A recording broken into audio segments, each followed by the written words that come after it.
أعوذ بالله من الشيطان الرجيم. بسم الله الرحمن الرحيم. السلام عليكم ورحمة الله وبركاته.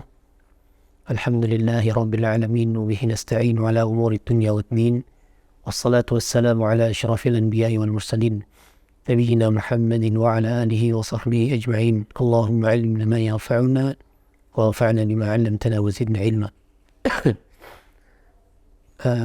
Ikhwata liman azzani Allah wa iyyakum. Para pemirsa yang semoga senantiasa dimuliakan Allah Subhanahu wa taala.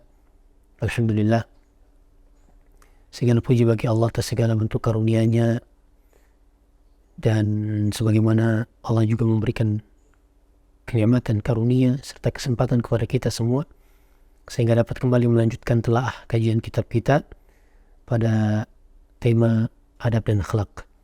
Kemudian salawat serta salam semoga senantiasa terlimpahkan kepada suri tauladan kita, Nabi Agung, Nabi besar Muhammad sallallahu alaihi wasallam, juga kepada kerabat beliau, para sahabat, dan orang-orang yang senantiasa meniti jalan beliau hingga akhir zaman nanti. Ikhwatal iman, azzani Allah wa iyyakum. Para pemirsa yang semoga senantiasa dimuliakan Allah Subhanahu wa taala dimanapun Anda berada. Pada kesempatan kali ini insyaallah kita akan membaca terkait judul yang disampaikan oleh pengarang kitab, yaitu Babul Qanaati wal Afafi. Bab tentang qanaah dan menjaga diri untuk tidak meminta-minta. Sehingga akan beliau paparkan di sini beberapa bentuk hadis maupun dari Al-Quran Karim juga terkait keutamaan bersikap qanaah, ridho terhadap apa adanya. Baik, beliau mulai dengan hadis Abu Hurairah radhiyallahu taala anhu dari Nabi sallallahu alaihi wasallam. Beliau bersabda, "Laisa al-ghina 'an kathrati al-'aradi, walakinna al-ghina ghina an-nafs." Bukan kekayaan itu dengan banyaknya harta. Artinya tidaklah disebut kaya dengan sekedar banyaknya harta. Walakinna al-ghina ghina an-nafs, dan kaya yang sejati adalah kaya hati. Hadis diriwayatkan oleh Imam Bukhari dan Muslim. Kemudian Allah Subhanahu wa taala berfirman, "Wa ma min dabbatin fil ardi illa 'ala Allahi rizquha." Tidaklah satupun makhluk yang melata di muka bumi ini kecuali pasti Allah jamin rezekinya. Hadis ini memberikan kandungan, kata beliau, terkait bahwa kaya yang bermanfaat, yang agung, yang terpuji di sisi Allah Subhanahu wa taala adalah kekayaan hati dan jiwa. Yakni apabila seseorang jiwanya, hatinya telah merasa kaya, cukup dari berbagai ketamakan duniawi, maka hati tadi, jiwa tadi, dan diri seorang muslim tadi akan menjadi jiwa yang mulia, yang agung, memiliki tingkatan yang mulia di sisi Allah Subhanahu wa taala. وحصل لها من الحظوة والنزهة والشرف والمدح أكثر من الغنى الذي يناله من يكون فقير النفس لحرصه.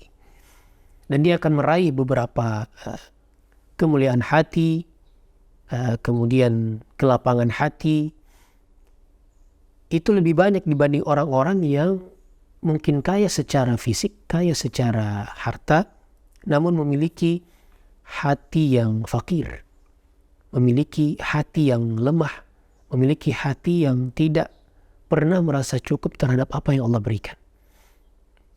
فَإِنَّهُ يُوَرِّطُهُ فِي رَذَائِلِ الْأُمُورِ. Karena orang-orang yang seperti ini itu akan menjerumuskan mereka pada martabat atau kondisi yang hina, wa khasa'is al-af'al, dan juga perbuatan yang tercela.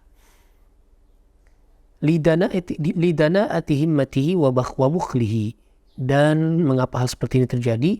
Karena hatinya itu lemah, hatinya itu tidak pernah merasa kaya, jiwanya itu selalu merasa tidak pernah cukup terhadap apa yang Allah berikan, sehingga dia memiliki ketamakan duniawi.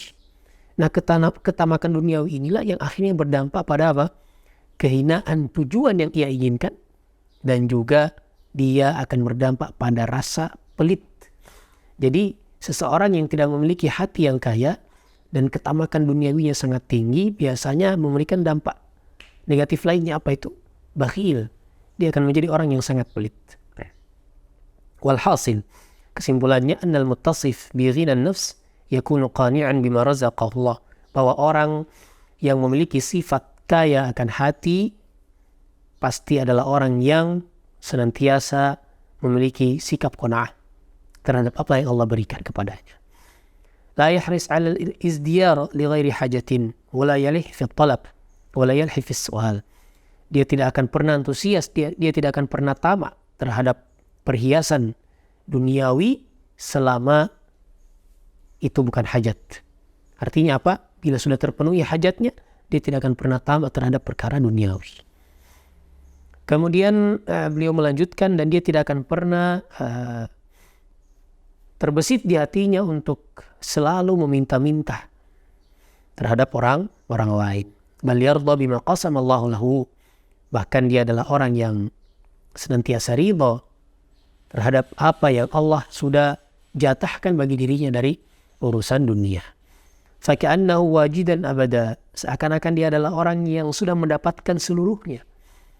Wal muttasif bi faqrin nafs, dan orang yang memiliki sifat fakir hati atau miskin jiwa, dia akan merasakan hal yang tidak tenang, bahkan la yaqna' bima u'ti, tidak akan pernah merasa cukup terhadap apa yang sudah Allah berikan. Bal huwa abadan fi talabil izdiyad min ayyi wajhin amkana.